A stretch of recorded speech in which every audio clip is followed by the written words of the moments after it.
Sugar से बचने का कोई वजीफ़ा बताइए, क्योंकि ये ऐसा मर्ज़ है जो इस वक्त आम तौर से हो रहा है और लोग शुगर में ज़्यादा गिरफ़्तार हो रहे हैं।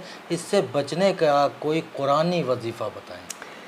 देखिए, शुगर जो है, ये जो अतिब्बा हैं, जो डॉक्टर्स हैं, उनकी राय जो है ना कि मीठा कम खाना चाहिए। तो देखो, परहेज़ भी इस्लाम ने बताया है। तो आप परहेज़ जो भी हैं शुगर के, वो परहेज़ कंपल्सरी रखें। उसके साथ में एक मैं कुरानी वजीफ़ा बताता हूँ, इंशाअल्लाह ताला इससे जो है आपका शुगर इंशाअल्लाह नहीं बढ़ेगा ज़्यादा, और इसकी बरकत से अल्लाह ने चाहा तो आपको बहुत ज़्यादा इससे आपको आसानी फ़राहम होगी। कि आप पानी ले लें। जिस बंदे का भी शुगर बढ़ा हुआ हो तो उसको चाहिए कि वो पानी गिलास में ले लें और 21 मरतबा दुरूद पाक पढ़े, जो भी दुरूद उसको याद हो। और फिर 21 मरतबा अला बिज़िक्रिल्लाहि तत्मइन्नुल क़ुलूब पढ़े, अला बिज़िक्रिल्लाहि तत्मइन्नुल क़ुलूब। और फिर उसके बाद 21 मरतबा दुरूद पाक पढ़े, जो भी दुरूद याद है, और पानी पे दम करें। और ये अमल दिन भर में 3 मरतबा करना है, सुबह करना है, दोपहर में करना है, शाम में करना है। तो ये अमल आप अपनी ज़िंदगी में ले आएँ कि बस हमें जैसे 3 टाइम हम खाते हैं, इस तरह से हमें 3 टाइम ये कुरानी अमल करना है। और एक चीज़ और हम आपको बता दें कि बहुत सारी बीमारियां हमारे आमाल सालिहा की वजह से भी ख़त्म हो जाती हैं। जब हम नेक अमल की तरफ आते हैं ना, तो अल्लाह ताला हमारे नेक अमाल की वजह से हमारी तमाम बीमारियों को अल्लाह ताला ज़ाइल कर देता है, ख़त्म फरमा देता है।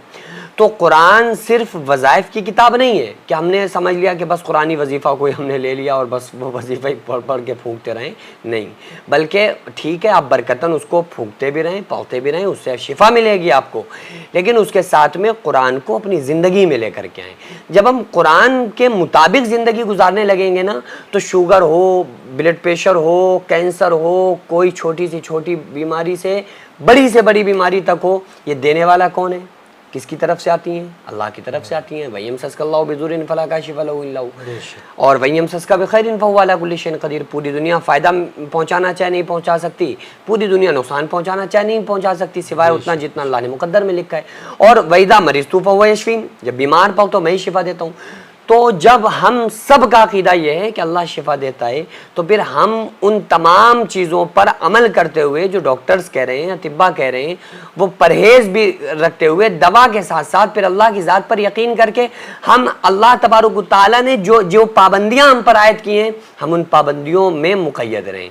कितने अफसोस की बात है, डॉक्टर चावल मना कर दे कि आपको बीमारी में चावल नहीं खाना है, तो हम नहीं खाते हैं। डॉक्टर हमें ठंडा पानी मना कर दे तो हम नहीं पीते हैं। डॉक्टर हमें और कोई चीज़ मना कर दे जो हमारी महबूब ग़िज़ा हो, महबूब खाने वाली चीज़ हो, डॉक्टर्स मना कर दें, हम उसको नहीं खाते हैं। लेकिन कितने अफसोस की बात है कि अल्लाह तबारक व तआला ने हमें गुनाहों से रोका, हम बाज नहीं आए। अल्लाह ताला ने हमको कहा कि चोरी नहीं करना है, ज़िना नहीं करना है, ग़ीबत नहीं करना है, गुनाह के काम नहीं करना है, तो हमने अल्लाह की बात को नहीं माना।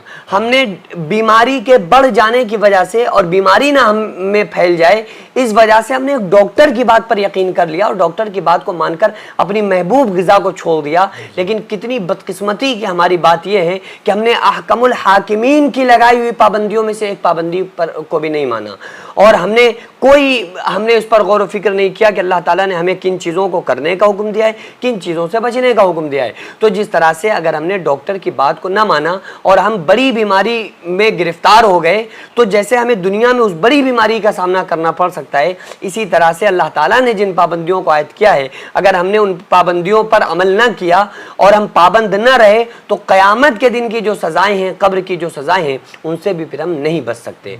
तो हमें वज़ाइफ के साथ साथ आमाल सालिहा की ज़रूरत है, ताकि अल्लाह ताला इसकी हमारे आमाल सालिहा की बरकत से हमारी तमाम बीमारियों को हमसे दूर कर दे, क्योंकि अल्लाह ही है जो बीमारी देता है, और वही अल्लाह ताला हमें बीमारी में शिफा भी अता फरमाता है। जी, जज़ाकल्लाह।